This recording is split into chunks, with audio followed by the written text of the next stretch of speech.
Hey guys, thanks for watching. Thanks for listening. This is your host Thomas Tyree from On the Hot Podcast. Today I have some bonus content for you guys. The bonus content I will be covering today will be in the world of wrestling, inside the WWE world. In today's bonus segment, I'll be sharing my thoughts on how I would properly book WWE Summerslam pay-per-view event in the summer of 2024. So we are a few months away from SummerSlam, one of the pay-per-views, a part of the big four pay-per-views of the year in the WWE. So we're on the cusp of WrestleMania 40, and we're on that road to SummerSlam. So this is how I would properly book SummerSlam. If everybody was available, every wrestler was healthy, this is how I would properly book SummerSlam for this year. I would have it a triple header for SummerSlam, a triple header meaning 3 caliber main events on the card for SummerSlam.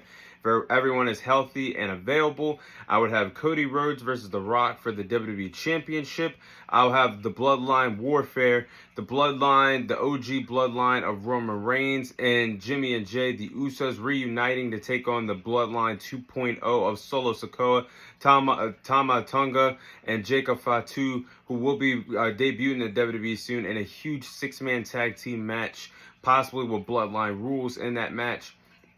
Next match, I would have Drew McIntyre versus Seth Rollins versus CM Punk triple threat match for the World Heavyweight Championship. I would have Damian Priest going up against Finn Balor. I'll get into that in a few moments. And then I would have Liv Morgan versus Rhea Ripley for the Women's World title. So these are all, that's just an absolute cinema. Those 3 first matches that I just said would be some great caliber triple header matches, 3 caliber main events on the SummerSlam pay-per-view card, along with the additional matches I said. But let's go into a deeper look in this. Now, Cody Rhodes versus The Rock for the WWE Championship, if it can happen at SummerSlam, would make the most sense here. The story between Cody Rhodes and The Rock is still brewing, even after WrestleMania 40. And Cody Rhodes and The Rock made me very intrigued to see this matchup, a singles match, a one-on-one matchup between the 2 respective wrestlers, because in that build-up to the Night 1 main event, that huge tag team match, Cody Rhodes and The Rock did a lot of the heavy lifting, cutting amazing promos and did a lot of creative storytelling on the way to that huge tag team match for WrestleMania Night 1. But The Rock pinned Cody Rhodes in the main event of WrestleMania Night 1 in that tag team match, which sets him up to be an arguable number 1 contender by the time he comes back. Now, we know The Rock will be filming. He'll be away from the company for quite some time. But if he's available for SummerSlam, I think this match makes the most sense to have Cody Rhodes versus The Rock for the WWE Championship at SummerSlam. Now, next match, I would have the OG Bloodline versus the Bloodline 2.0 in a 6-man tag team match, possibly Bloodline rules. Now, the OG Bloodline, I'm talking about Roman Reigns coming back as a babyface, as a good guy, Jimmy and Jay, the Usos reuniting as the OG Bloodline to take on the Bloodline 2.0 that we are seeing built, a Solo Sikoa, Jacob Fatu when he comes, and you can have Tama Tonga to have this huge 6-man tag team match, because we got that big swerve on Friday Night SmackDown where Solo Sikoa kicked out his brother Jimmy Uso and added in a new layer to the Bloodline story. He added in Tama Tonga as like a tongue tie, but he added him into the mix. And this is a big swerve because now you have Solo Sikoa being the tribal chief in the Bloodline 2.0, taking over for Roman Reigns as he's away after he lost his WWE Championship to Cody Rhodes at WrestleMania. Having Tama Tonga replace Jimmy Uso, who lost Night 1 at WrestleMania to Jey Uso, is huge. And you have the wise man Paul Heyman conflicted, not knowing what to do while his boss Roman Reigns is away.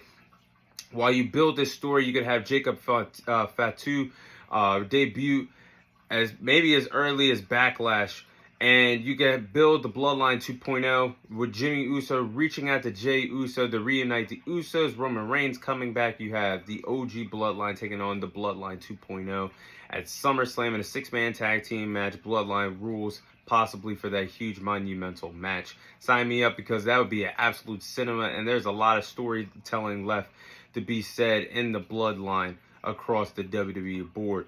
But next match, you could have Drew McIntyre versus CM Punk versus Seth Rollins for the World Heavyweight Championship.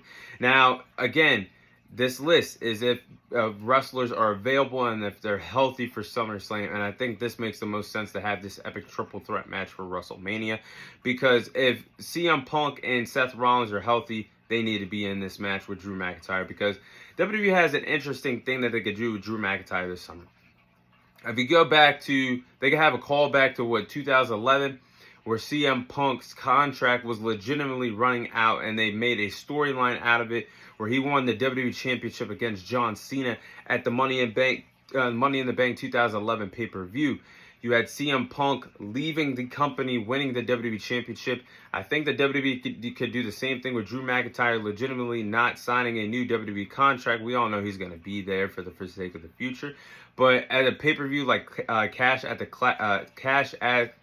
Castle, you could have Drew McIntyre win the World Heavyweight Championship against Damian Priest, act like he's leaving the company, setting up for a monumental triple threat match between himself, CM Punk, and Seth Rollins at WrestleMania, because CM Punk costed Drew McIntyre the World Heavyweight Championship at WrestleMania, leading to a Damian Priest cash-in, Seth Rollins wanting to get that World Heavyweight Championship back and having a distinct feud, having issues with those two respective wrestlers.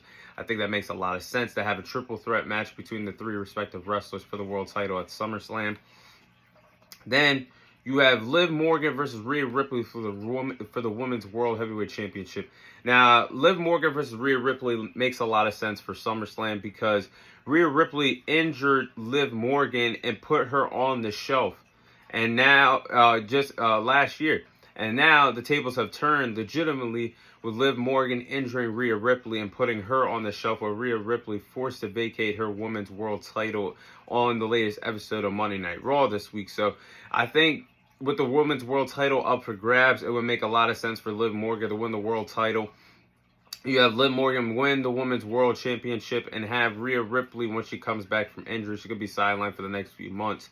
When she comes back, you could have Liv Morgan versus Rhea Ripley for the Women's World title. Rhea Ripley getting another opportunity at the title that she never lost, holding the title for over a year in the WWE. So I think that match makes a lot of sense. And then the last match, Damian Priest versus Demon Finn Balor. Now, you could have this being a fallout of the Judgment Day, the cracks crumbling with the Judgment Day losing the Raw and SmackDown tag team, or the undisputed tag team titles at WrestleMania, with Damian Priest feeling like he carried the group. Something happening where Damian Priest loses the World Heavyweight Championship over the next few months, with Finn Balor and the Judgment Day not helping him out. One of the two guys booted out of the Judgment Day, and I would be all in for this match at SummerSlam between Damian Priest and the Demon Finn Balor. You could have the former tag team champions battling it out. It would be a great storyline for a pay-per-view as big as SummerSlam. So this is how I would book SummerSlam for the calendar year 2024 for this upcoming summer. That is all the time I have for you guys today. Thank you guys for watching. Thank you guys for listening. This is your host, Thomas Tyree, signing off. And I'll see you guys on next week's episode.